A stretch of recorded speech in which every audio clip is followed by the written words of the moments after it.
Good morning, folks. Sorry to keep you waiting. There was a couple phone calls. Today, I'm announcing the United States is targeting the main artery of Russia's economy. We're banning all imports of Russian oil and gas and energy. That means Russian oil will no longer be acceptable at U.S. ports, and the American people will deal another powerful blow to Putin's war machine. This is a move that has strong bipartisan support in the Congress and, I believe, in the country. Americans have rallied to support their Ukrainian people and made it clear we will not be part of subsidizing Putin's war. We made this decision in close consultation with our allies and our partners around the world, particularly in Europe, because a united response to Putin's aggression has been my overriding focus, to keep all NATO and all of the EU and our allies totally united. We're moving forward with this ban, understanding that many of our European allies and partners may not be in a position to join us. The United States produces far more oil domestically than all the European countries combined. In fact, we're a net exporter of energy. So we can take this step when others cannot. But we're working closely with Europe and our partners to develop a long-term strategy to reduce their dependence on Russian energy as well. Our teams are actively discussing how to make this happen, and today we remain united. We remain united in our purpose to keep pressure mounting on Putin and his war machine. This is a step that we're taking to inflict further pain on Putin, but there will be cost as well here in the United States. I said I would level with the American people from the beginning, and when I first spoke to this, I said defending freedom is going to cost. It's going to cost us as well in the United States. Republicans and Democrats understand that. Republicans and Democrats alike have been clear that we must do this. Over the last week, I've spoken with President Zelensky several times to hear from him about the situation on the ground and to consult and continue to consult with our European allies and about U.S. support for Ukraine and the Ukrainian people. Thus far, we've provided more than $1 billion in security assistance to Ukraine. Shipments of defensive weapons are arriving in Ukraine every day from the United States, and we, the United States, are the ones coordinating the delivery of our allies and partners of similar weapons, from Germany to Finland to the Netherlands. We're working that out. We're also providing humanitarian support for the Ukrainian people, both those still in Ukraine and those who have fled safely to a neighboring country. We're working with humanitarian organizations to surge tens of thousands of tons of food, water, and medical supplies into Ukraine, and with more on the way. Over the weekend, I sent Secretary Blinken to visit the border between Poland and Ukraine and to Moldova to see what the situation was firsthand and report back. General Milley, Chairman of the Joint Chiefs of Staff of our Defense Department, was also in Europe, meeting with his counterparts and allies on NATO's eastern flank to reassure them, those countries bordering Russia, NATO countries, that we will keep our NATO commitment, the sacred commitment of Article 5. The Vice President Harris is going to be traveling to meet with our allies in Poland and Romania later this week as well. I've made it clear that the United States will share in the responsibility of caring for the refugees so the costs do not fall entirely on the European countries bordering Ukraine. And yesterday I spoke with my counterparts in France, Germany, and the United Kingdom about Russia's escalating violence against Ukraine and the steps that we're going to take together with our allies and partners around the world to respond to this aggression. We are enforcing the most significant package of economic sanctions in history, and it's causing significant damage to Russia's economy. It has caused Russian economy to, frankly, crater. The Russian ruble is now down to 50%, by 50% since Putin's announced his war.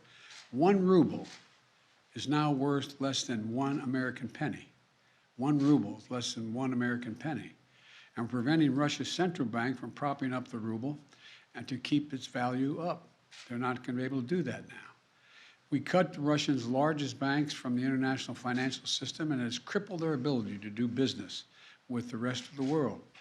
In addition, we're choking off Russia's access to technology like semiconductors and sap its economic strength and weaken its military for years to come. Major companies are pulling out of Russia entirely without even being asked, not by us. Over the weekend, Visa, MasterCard, American Express, they all suspended their services in Russia, all of them, joining a growing list of American and global companies from Ford to Nike to Apple. They've suspended their operations in Russia. The U.S. Stock Exchange has halted trading of many Russian securities. And the private sector is united against Russia's vicious war of choice. The U.S. Department of Justice has assembled a dedicated task force to go after the crimes of Russian oligarchs. And we're joining with our European allies to find and seize their yachts, their luxury apartments, their private jets, and all their ill-begotten gains to make sure that they share in the pain of Putin's war. These, by the way, are giant yachts. You've put some of them in your press. I mean, some of them are, I think I read one was over 400 feet long. I mean, this is worth hundreds of millions of dollars. The decision today is not without cost here at home. Putin's war is already hurting American families at the gas pump. Since Putin began his military buildup on Ukrainian borders, just since then, the price of the gas at the pump in America went up 75 cents. And with this action, it's going to go up further. I'm going to do everything I can to minimize Putin's price hike here at home. In coordination with our partners, we've already announced that we're releasing 60 million barrels of oil from our joint oil reserves. Half of that, 30 million, is coming from the United States. And we're taking steps to ensure the reliable supply of global energy. We're also going to keep working with every tool at our disposal to protect American families and businesses. Now, let me say this. To the oil and gas companies and to the finance firms that back them, we understand Putin's war against the people of Ukraine is causing prices to rise. We get that. That's self-evident. But, it's no excuse to exercise excessive price increases or padding profits or any kind of effort to exploit this situation or American consumers, exploit them. Russia's aggression is costing us all, and it's no time for profiteering or price gouging. I want to be clear about what we'll not tolerate, but I also want to acknowledge those firms and oil and gas industries that are pulling out of Russia and joining other businesses that are leading by example. This is a time when we have to do our part and make sure we're not taking advantage. Look, let me be clear about two other points. First, it's simply not true that my administration or policies are holding back domestic energy production. That's simply not true.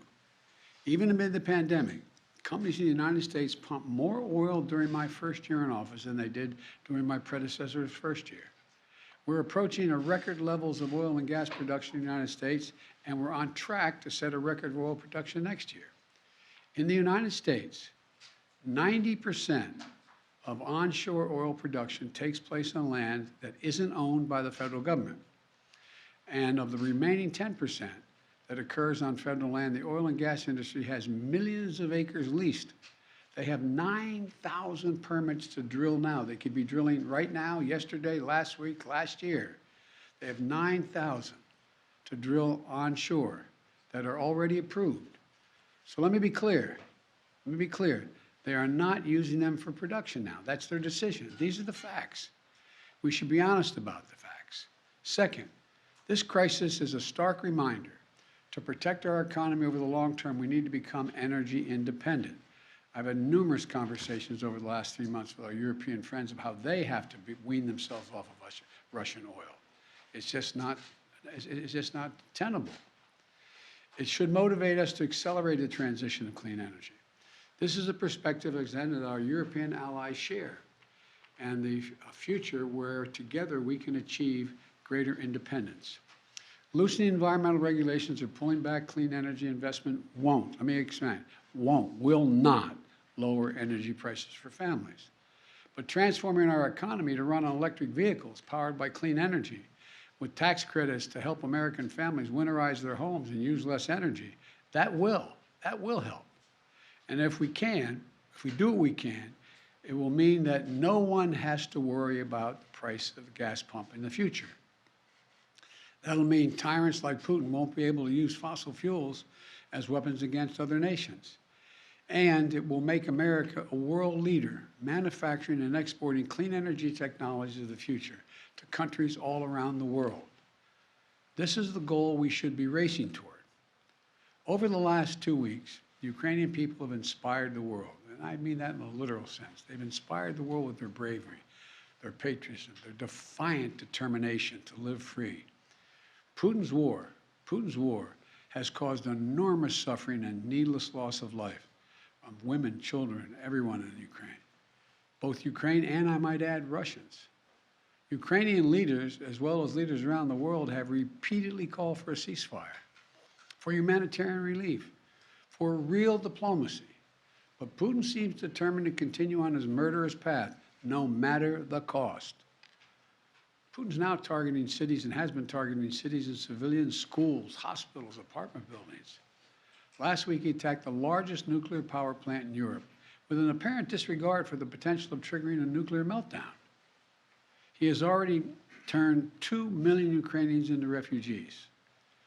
Russia may continue to grind out its advance at a horrible price, but this much is already clear.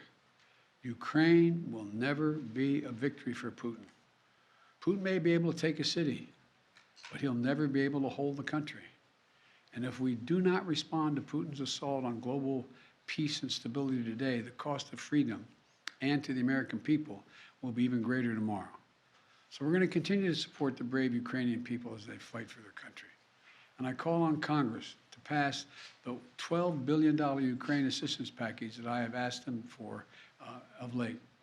Ukrainian people are demonstrating by their physical courage that they are not about to just let Putin take what he wants. That's clear. They'll defend their freedom, their democracy, their lives. And we're going to keep providing security assistance, economic assistance, and humanitarian assistance. We're going to support them against tyranny, oppression, violent acts of subjugation. People everywhere, and I think it's maybe even surprised some of you all, people everywhere are speaking up for freedom. And when the history of this war is written, Putin's war on Ukraine will have left Russia weaker and the rest of the world stronger. May God bless all those heroes in Ukraine. And now I'm off to Texas. Thank you very, very much. I know there's a lot of questions. I know there's a lot of questions, but there's a lot more that has to be made clear, and I'm going to hold on that until we get more information. Thank you. Appreciate it.